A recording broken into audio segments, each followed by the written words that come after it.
são diferentes enfoques para compreender essa dimensão interior da relação com uma emoção básica que é fundamental para a nossa vida e bem-estar e relacionamento e tudo. Na verdade, toda a nossa adaptação, todos os nossos condicionamentos e resultados de sucesso e todas as dificuldades é possível localizar na relação com a tristeza. O que eu quero dizer com isso é que a relação com a tristeza é subestimada no que se refere ao valor que tem. O valor, a importância que tem aprender a lidar positivamente com a tristeza é muito mal entendido.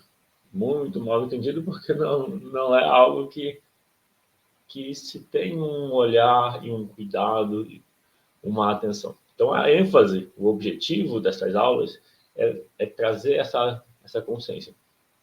Quando a gente tem consciência de que fugir da tristeza, por um lado, e ficar remoendo a tristeza por outro, essas duas formas alimentam a tristeza, aumentam a tristeza ao longo do tempo. Eu vou repetir. Tanto quando a gente foge da tristeza, e a gente foge da tristeza se ocupando com o trabalho, com cuidar dos outros, com os excessos, comer em excesso, beber em excesso, seja fazer uso de drogas lícitas e ilícitas, como formas de evitar contato com a tristeza. Então, esses caminhos para fugir da tristeza aumentam. O outro caminho de ficar em contato com a tristeza, remoendo, se lamentando, culpando os outros, se culpando ou com raiva, também alimenta a tristeza. Então, é nem fugir e nem ficar mergulhado, focando em tudo de negativo. As duas formas aumentam a tristeza. Qual seria o caminho, então? É o caminho do se relacionar, da empatia, do estar presente no momento, com autoempatia, com a aceitação daquilo que está vivo no momento dentro da gente. Estar presente em relação ao que se está sentindo, consciente do que se está sentindo e dialogando com acolhimento. Esse é o começo do caminho. Quando eu falo é o começo do caminho, mas é um começo muito importante. É um começo que daria para dizer que é um bom pedaço do caminho. Eu me arriscaria a dizer que pelo menos metade do caminho é quando você virou a chave para entender que a tristeza é uma mensagem. A tristeza é o carteiro que chega até você com uma carta. E aí diz a carta: você precisa cuidar de você. Você precisa diminuir o ritmo. Você precisa encontrar tempo para estar com você. Você precisa rever a forma como você leva a vida. Você precisa fazer mudanças. É isso que a tristeza fala. Como que ela é ruim se ela traz uma mensagem de conexão consigo?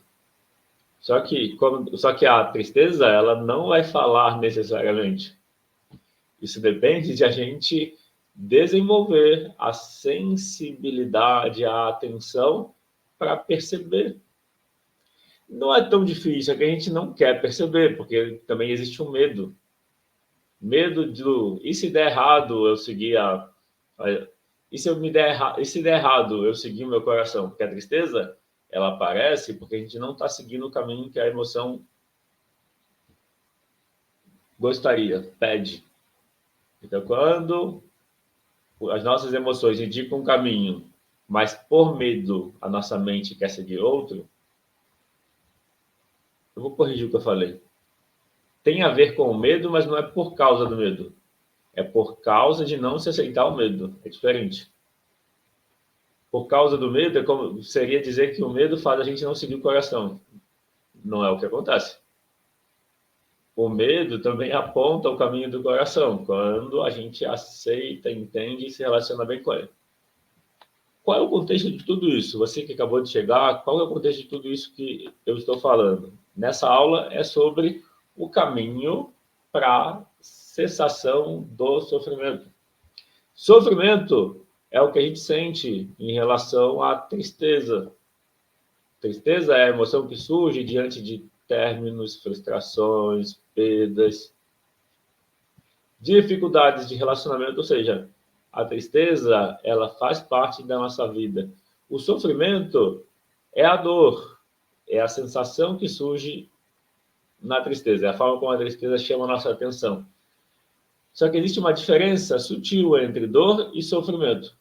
Você pode chamar que a dor já é um sofrimento, mas uma forma de ter mais clareza, um pouquinho mais de precisão, diferenciando dor de sofrimento, você pode entender a dor como aquilo que a gente sente diante de um machucado, de um corte, de um arranhão. Então, dor é o que a gente está sentindo, sofrimento é a nossa reação ao que a gente está sentindo. Então, o sofrimento tem a ver com a nossa predisposição interna, com a nossa forma de se posicionar. E qual que é a forma que aumenta o sofrimento? A não aceitação. Então, quando a gente não aceita uma relação de não aceitação, é uma relação que aumenta o sofrimento. Quando existe a aceitação, não quer dizer que não vai ter desconforto, não vai ter dor, não vai ter algum sofrimento, mas vai ser mais próximo daquilo que é